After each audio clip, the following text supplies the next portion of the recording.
Blaze Callis says, hope I'm saying that right, says medicine super good in this game. Well, that's good. I'm glad to hear it, because in 5th edition, your medicine skill doesn't really do all that much. So yes, so medicine here gets us recall knowledge, stabilize, staunch bleeding, and also treat wounds. Let's go over here to medicine. Here is medicine. Use medicine to patch up wounds. Okay, stabilize. It's a manipulate type of action. So it's tagged manipulate. So we knew that the fighter can make an attack of opportunity when somebody tries to manipulate somebody within melee attack range, or manipulate something within melee attack range, and how that provokes an attack of opportunity from him, and he can disrupt what they were trying to do. So he could disrupt the stabilization attempt. You try to stabilize a creature that has 0 hit points and the dying condition. You need to use healer's tools to do so, page 46. Roll a medicine check with a DC of 21 if the creature has dying 1, 22 if they have dying 2, or 23 if they have dying 3. Success. The creature loses the dying condition but remains unconscious and gains the wounded condition. Failure. You don't improve the target's condition. Critical failure. You increase the target's dying value by 1. Some things I like in that. Staunch bleeding, that also takes 2. You try to give a creature who has persistent bleeding damage condition an extra chance to remove that persistent damage.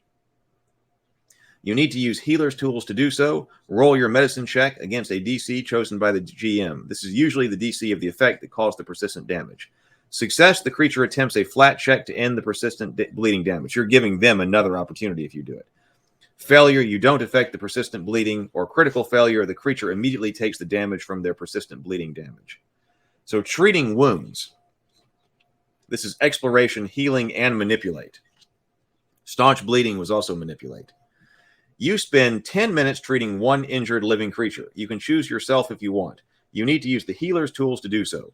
A creature can benefit from treat wounds only once per hour, even if multiple creatures try to treat them. Attempt a DC 15 medicine check. If you're an expert in the medicine skill, you can instead make the check DC 20 to increase the hit points regained on success or critical success by 10.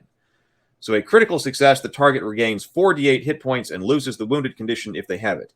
You can continue treating the injured creature for a total of 1 hour to double the hit points they regain. Oh, that's nice. So the medicine really does something here.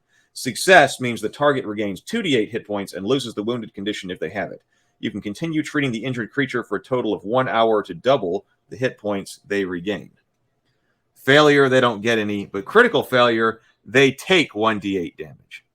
The dying condition is worth checking out too if there's time, or if you're doing another stream of this later. Well, I probably will. So what I've been doing is trying to focus on how to play, but we probably will stream on it again. We've been kind of focusing on, let me find the dying condition, because I do like conditions.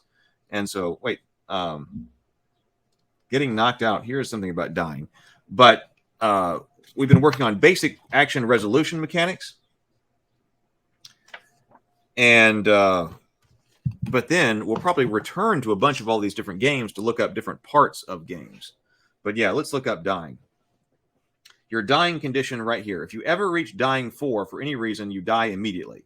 If you take damage while you already have the dying condition, you increase your dying value by 1 or by 2 if the damage came from attacker's critical hit or your own critical failure. If you ever go from 0 to 1 hit point or more, you automatically lose the dying condition and wake up. Anytime you lose the dying condition, you gain the wounded condition described below. Okay, we'll take a look at that too. So that's how you get wounded if you've been dying. When you have the dying condition, at the start of each of your turns, you must attempt a flat check, a d20 roll without adding anything, against a DC equal to 10 plus your current dying value to see if you get better or worse. This is called recovery. So that's like your death checks. So if I'm dying, it's just DC 10 plus current dying value. Use the following effects for your recovery check. Critical success, reduce your dying value by 2. Success, reduce dying value by 1. Failure, increase your dying value by 1. Critical failure, increase your dying value by 1. If you have the wounded condition, you die immediately. So recovering. If you lose the dying condition by succeeding at a recovery check, you still gain at 0 hit points and remain conscious, but you can wake up as described in the sidebar.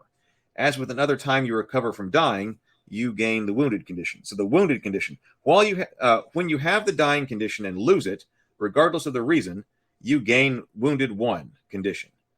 If you already have the wounded condition, increase its value by 1 when you lose the dying condition.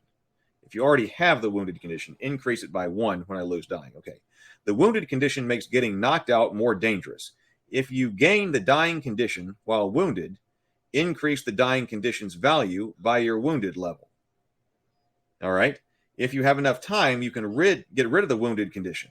The condition goes away regardless of its current value if someone successfully restores hit points to you by using the medicine skill to treat wounds, which we just read about, or if you're restored to your maximum hit points and rest for 10 minutes.